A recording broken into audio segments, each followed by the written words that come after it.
Bharatiya Janata party में कई ऐसी नेत्रियां रहीं जिन्होंने बीजेपी पार्टी में अपना अहम योगदान दिया। पार्टी हो या जनता आज भी इनके किए गए कार्यों को हमेशा याद करती हैं। उनमें सुषमा स्वराज, डॉक्टर कमला वर्मा, डॉक्टर सुधा यादव जैसी महिलाओं का नाम शामिल है। लेकिन उन सभी के बाद बीजेपी में अच्छी नेत्रियों की कमी हमेशा खली है।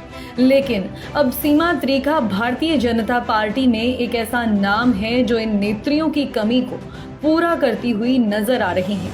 पुरुषवादी राजनीति में सीमा त्रिखा एक ऐसी नेत्री हैं जो हमेशा अपनी बात को बेबाकी से रखती हुई नजर आई हैं। गौरतलब है कि सीमा त्रिखा अपने सिद्धांतों के लिए जानी जाती हैं। यही वजह है कि बीजेपी में उन्हें कई अहम पदों से नवाजा गया।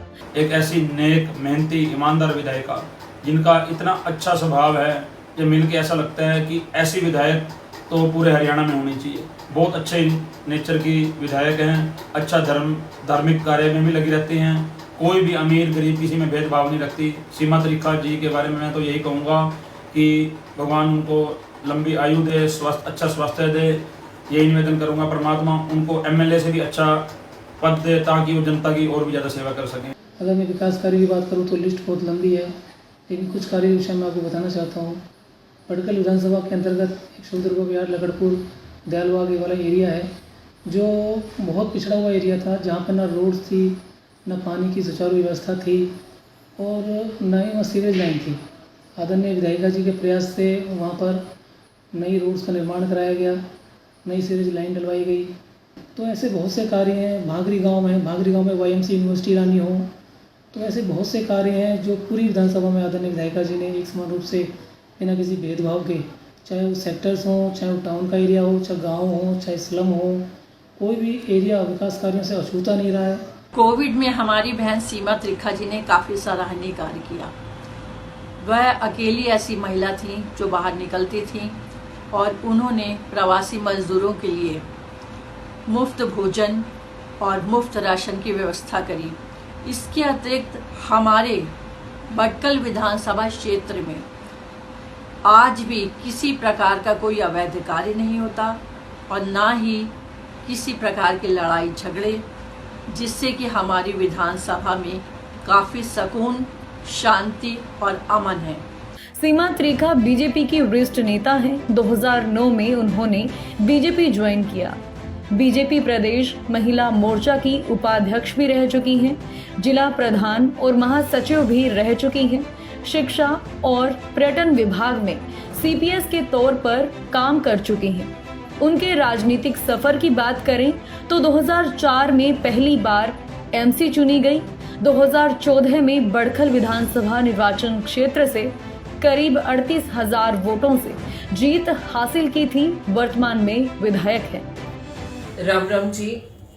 मैं आज हरियाणा के तमाम निवासियों को और विशेष तौर से फरीदाबाद ज़िला और बड़कल के तमाम निवासियों को धन्यवाद करना चाहती हूँ, क्योंकि आज मनोहर सरकार के 2500 दिन पूरे होते हैं और आप सबका जो हमें सहयोग मिला, ये एक सेवा करने का मौका मिला, उसके लिए विशेष आभार भी व्यक्त करना चाहती हूँ। आदरणीय मनोहर लाल जी ने अपने इस लगभग 7 साल के कार्यकाल में नए नए आयाम स्थापित किए। अगर मैं गिनती करना शुरू करूं तो मैं कहूंगी कि सबसे बड़ी जो खूबी एक सरकार में होनी चाहिए वो पारदर्शिता की होनी चाहिए, और इस ट्रांसपेरेंसी को लाने के लिए मुख्यमंत्री मनोहर लाल जी ने अथक प्रयास किए और उनकी इस कार्यशैली का जायजा जो है उनके विभिन्न डिपार्टमेंट्स की ट्रांसफर पॉलिसीज के माध्यम से भी दिखाई देता है। और अगर मैं बोलूं कि ईमानदारी की बात करें तो ईमानदारी में इससे बड़ी बात नहीं होगी कि जब आपके जितने भी भर्तियां हुई वो पेपर के माध्यम से हुई, और यदि कहीं ऐसा पाया भी गया कि पेपर लीक का विषय भी जो कई लोग उठाते हैं, मैं उनको भी ये बात बताना चाहती हूँ कि जैसे ही आदरणीय मुख्यमंत्री जी के संज्ञान में कुछ आता है तो उन्होंने तुरंत पेपर रद्द करने की और एफआईआर दर्ज करने की कार्रवाई करी कि फरीदाबाद और गुड़गांव आपस में दवाई, पढ़ाई और कमाई तीनों कामों के लिए एक दूसरे पर निर्भर करते हैं। तो ताकि इनको जोड़ा जा सके। और मेट्रो बहुत जल्दी आपके शहर में बनने जा रही है। आपका नाहर सिंह स्टेडियम आपके सामने है। फिर इसके साथ बहुत जल्द जेसी बोस यूनिवर्सिटी की कार्यवाही लगभग पूरी हो चुकी है। किसी दिन भी माननीय मुख्यमंत्री जी उसका उद्घाटन भी कर सकते हैं। बड़खल विधानसभा क्षेत्र से विधायक सीमा त्रिखा की सुरक्षा बढ़ाई गई। विधायक की सुरक्षा में थे 2 गनमैन, अब हुए 5। सीमा त्रिखा मनोहर सरकार 1 में मुख्य संसदीय सचिव भी रही थी। बीते कुछ समय पहले बड़खल विधानसभा क्षेत्र से विधायक सीमा त्रिखा की सुरक्षा बढ़ा दी गई है। उनकी सुरक्षा बढ़ाया जाना जिले में चर्चा का विषय बन गया है। विधायक की सुरक्षा में 2 गनमैन रहते थे, अब इनकी संख्या बढ़कर 5 हो गई है। सुरक्षा बढ़ाए जाने का कारण जिले में ऊपर से लेकर नीचे तक किसी अधिकारी को नहीं मालूम। इतना ही नहीं, सुरक्षा बढ़ाए जाने के बाद पुलिस आधिकारिक तौर पर स्वीकार नहीं कर रही है। विधायक सीमा त्रिखा मनोहर सरकार 1 में मुख्य संसदीय सचिव भी रही थी। सुरक्षा बढ़ाए जाने की वजह पुलिस मुख्यालय को भी नहीं बताई गई।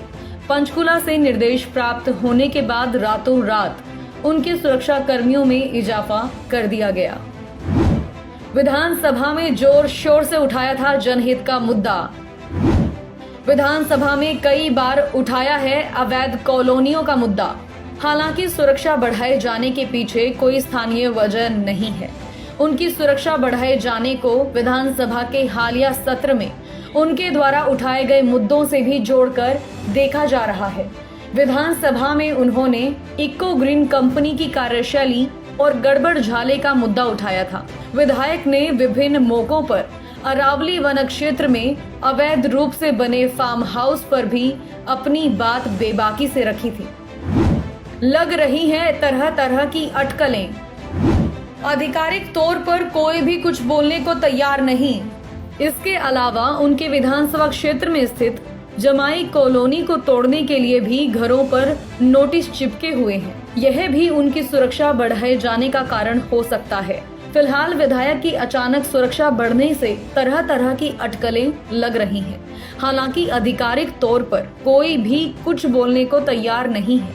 कयास ये भी लगाए जा रहे हैं कि आने वाले समय में उन्हें कोई अहम जिम्मेदारी भी सौंपी जा सकती है, क्योंकि पिछले करीब 1.25 साल से मंत्रिमंडल का विस्तार अटका हुआ है और अब उसके भी सिरे चढ़ने की संभावनाएं हैं। राजनीतिक सलाहकारों का ये भी मानना है कि जल्द ही उनकी ताजपोशी किसी मंत्री या संसदीय सचिव के रूप में की जा सकती है। हालांकि ये तो आने वाला समय ही बताएगा कि पार्टी उन्हें कब और क्या जिम्मेदारी सौंपने वाली है। Bureau report, Republic Haryana.